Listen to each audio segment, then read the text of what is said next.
കിളിഞ്ഞാവൽ വീട്ടുവളപ്പിലും നാട്ടിൻപുറങ്ങളിലും വ്യാപകമായി കാണുന്ന ഒരു ചെറിയ മരമാണ് കിളിഞ്ഞാവൽ.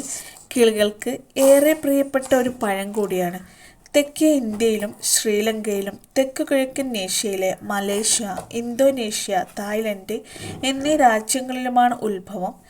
ഷുഗർ ഞാവലെന്നും നമ്മുടെ നാട്ടിൽ വിളിക്കാറുണ്ട്. തണലത്തും വെയിലത്തും നന്നായി ഉണ്ടാവുന്ന കിളിഞ്ഞാവൽ ഒട്ടേറെ ശിഖരങ്ങളോടെ വളരുന്നു. ഇതിൻ്റെ ഇലകൾക്ക് ഇളം പ്രായത്തിൽ ചുവന്ന നിറമായിരിക്കും.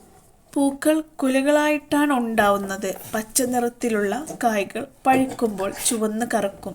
അലങ്കാര ചെടിയായും ഇതിനെ വളർത്താം. കൊമ്പ് കോതി ആകർഷകമാണെന്ന് മാത്രം. വിത്തുകൾ വഴി തൈയുണ്ടാക്കാം. 1 വർഷത്തിനുള്ളിൽ കായ്ച്ചു കിട്ടും.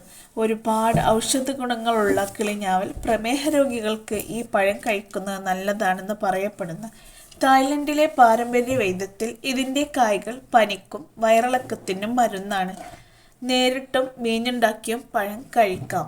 കിളിഞ്ഞാവൽ തിന്നാൽ കിളികൾ കൂട്ടമായി എത്തുന്നത് കൊണ്ട് തന്നെ പറമ്പിൽ നട്ടിട്ടുണ്ടെങ്കിൽ കീടശല്യം കുറഞ്ഞു കിട്ടും.